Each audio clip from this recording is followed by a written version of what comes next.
What's going on, everybody? I have returned.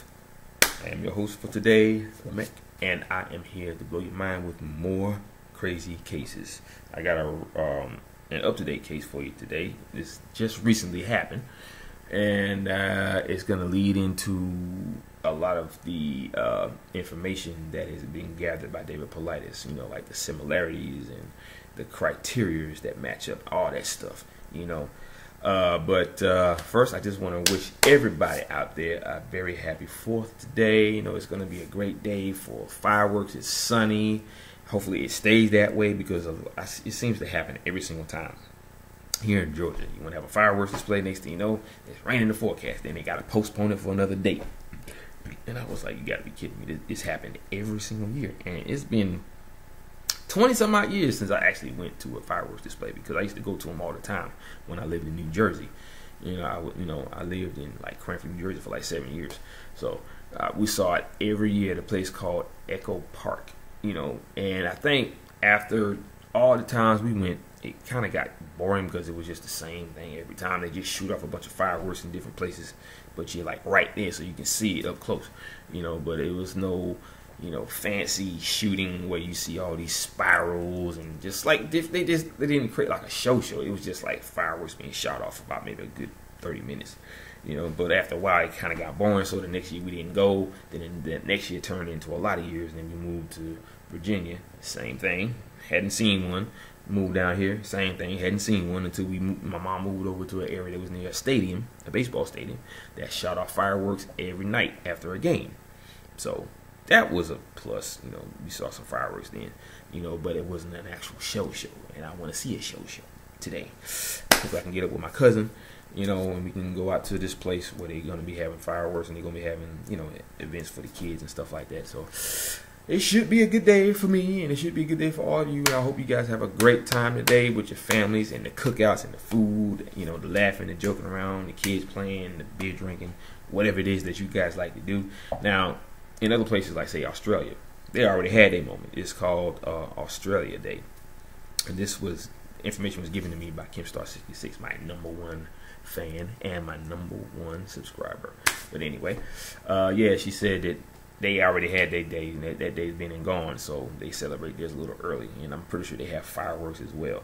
But they call that Australia Day, which is pretty cool. And I'm pretty sure in other parts of the country there are many cultures where they celebrate the same thing we celebrate, but just in different forms.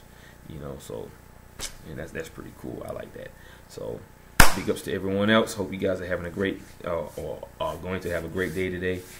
So happy 4th and let this one be a good one.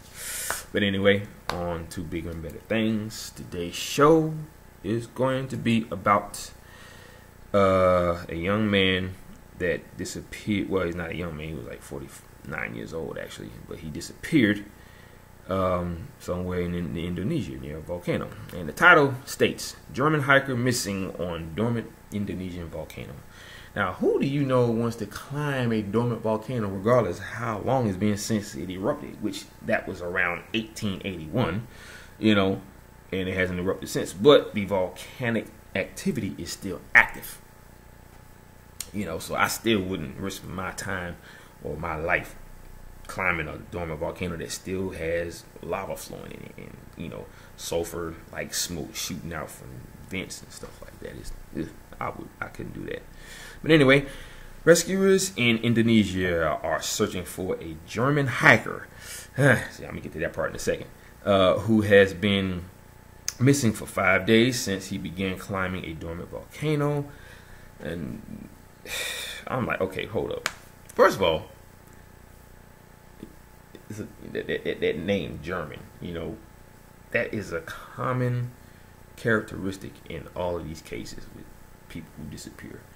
They always either have a German background, a German name, or they are descendants from German or some type of, or whoever was German. Like they probably have German in their family, So that's just like crazy. The fact that this case popped up about a German man who was climbing a volcano. And the main fact was that he was German. David Paulides mentions that all the time, that there's always someone that disappears who has German in their name or they have a German background. It's crazy. But anyway, a man named Wolter Klaus, 49, from Oldenburg City, registered his name last Wednesday when he started climbing Mount Sibiak in North Sumatra, Berestagi district. Now, on what should have been a day hike, this is what Budia Wan, who was in charge of the search, said. So, like I said, he's heading the search. Now, Budia Wan, who uses a single name, said Klaus was reported missing by his hotel a day later when he did not return from the 2,200 meters, 72-foot mountain. Wow, that's a big one. Well, it's big enough for me anyway. Okay, now he said 150 soldiers, police, and volunteers divided into 6 teams were mobilized to look for Klaus.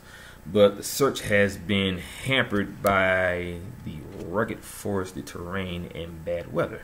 Now, see, that's another thing with a lot of these cases. You got your German, then you got your bad weather that always seems to pop up every time somebody goes missing.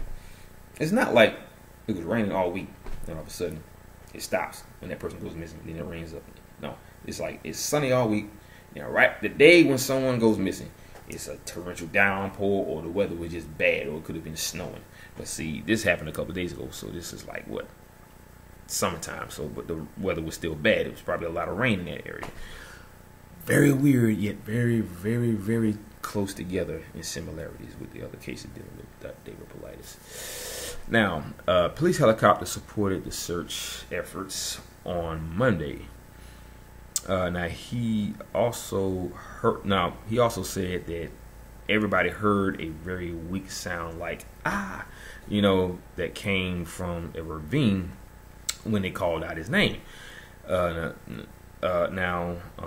Budawan also said that they've been rappelling with ropes to the estimated location of the sound, but they hadn't turned up anything. They never found anything at that point. Now, in 2013, rescuers found a Japanese hiker alive in a ravine 4 days after he fell from a cliff on Mount Sibiak. Now, Mount Sibiak is one of about 130 volcanoes in Indonesia. Its last major eruption was in 1881, like I mentioned earlier, but its geothermal activity remains high. Okay, so like this is a most recent case. This happened last month, actually, but the story was put out in the newspaper on June 26th of 2017. So yeah, this is a very, very recent case. Now, I recently started talking about people who disappeared on the Appalachian Trail. One of which I did a video yesterday about Jesse Hoover. Now, another story of a person that disappeared on the Appalachian Trail was about Geraldine Largay. Now, Geraldine Largay was a woman who was very outdoorsy. She was around, I think, 66 years old when she disappeared. Now, we're talking about a woman who started out on that hike in the town that she lived in, and she was going to take the hike all the way to Georgia, which is a mountain. There's a mountain that connects with the Appalachian Trail. Now, I'm talking about a woman who started on, I'd say, around July 21st. And when it was all over, after all the hiking that she did, she was found in October. Her remains were found in October of 2015, I believe. So there was a lot of things that happened. She wrote a very weird note shortly before she obviously perished, where she sent a couple of texts to her husband saying the one text that she sent, she said that she was lost I think she said it was like 3 to 5 miles away from the trail. And then, but it was a very sketchy text. It wasn't like, you know, and it was, you know, the spelling was wrong, like as if maybe she was scared or she was shivering, so her brain function was probably a little off at that point. So the text was a little off too, but you can still understand what she was trying to say. And then she probably sent about 1 or 2 more texts after that, and then the final one was where she said that she's been lost, and can you please call the police and find out what she could do. And then finally she wrote a note to all her family members, you know, very long, you know, apologizing for what, you know, she has done, and thanking them for being the kind of family that she was. All kinds of tear-dropping moments in those letters that she wrote before she was found, you know, deceased. But yeah, Geraldine Largay case was a very big one in Maine. You know, it got a lot of search effort done, but at the same time, they couldn't find anything.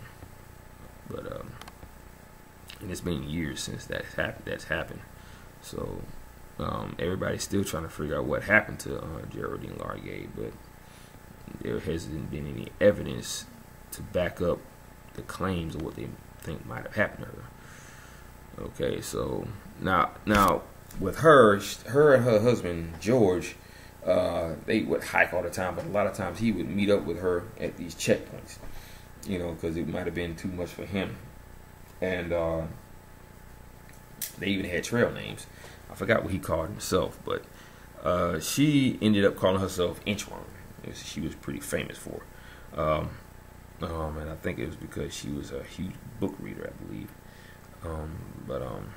Yeah, that is a pretty crazy case. There's wasn't too much to really tell about this because it was to me it sounds like a classic case of a person going off the trail and getting lost.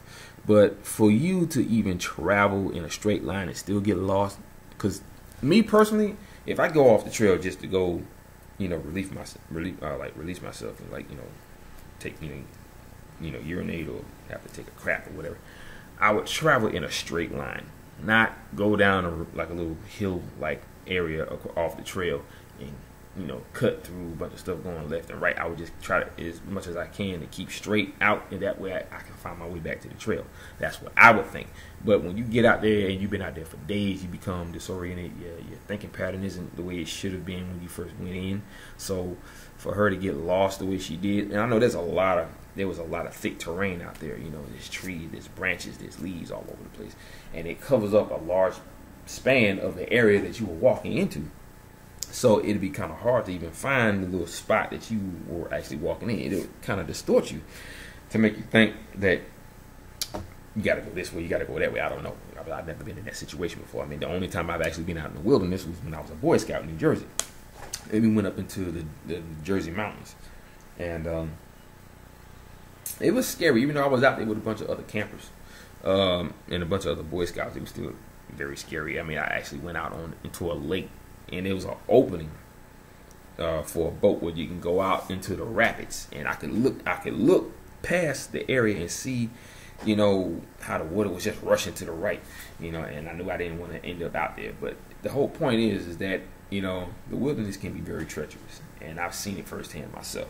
You know, this is in the dead of the winter, and we're talking about New Jersey, so, you know, the days are cold, very cold, you know what I'm saying? It ain't like how it is in Georgia, where sometimes in the wintertime it's like 80 degrees, you know, or 70. Like, sometimes they don't even go beyond 60 unless there's going to be an ice storm coming. But anyway, yeah, so the wilderness can be very treacherous, and if you don't know what you're doing, if you're not with someone that knows what they're doing, then you probably will get lost. Now, Geraldine Largay is an expert. She's been doing it for a long time. She's hiked all her life. So for her to actually get lost was kind of unsettling for the family members, especially her husband George, because of the fact that she's been doing it for years. But, you know, it happens. You know, it's just like I said before, people who have been actually hiking and camping and jogging the trails or climbing the Matterhorn or whatever you want to call it.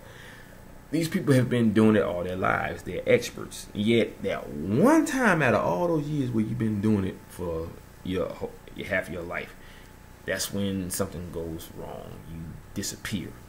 you vanish, and no one can find you. Years later, what happens? They find your remains in a box canyon somewhere, or in a ravine, in a ravine, or you're in an area that it was very inaccessible to anyone else, including law enforcement. It's just so many crazy things as to, they start saying, well, they fell off a cliff.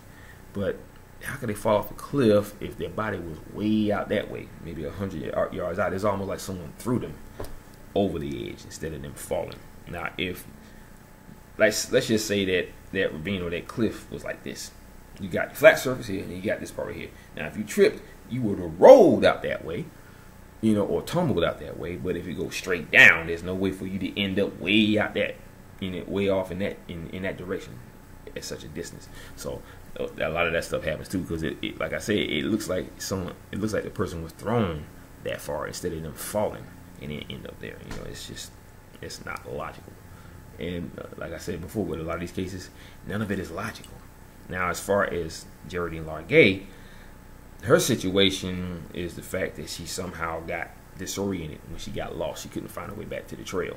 So whatever happened to her, whatever causes a person to actually get disoriented when it comes to you hiking, and especially if you hiked all your life, it's just it just doesn't make any sense. So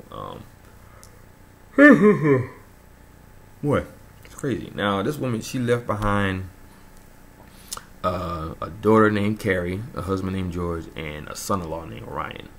And these people have been trying to find out what happened to their mother and wife. So it's just one big upset for the family, because just the fact that they hoped and wished that there would have been a glimmer of hope that she would still be alive. But when they found her remains in her sleeping bag, and that's when everything came to light. So my condolences to the family. And even though this happened way back when, still it's fresh in people's minds that knew her. And like I said, this happened way back in like 2014. Well, not way back. This was like a couple years ago.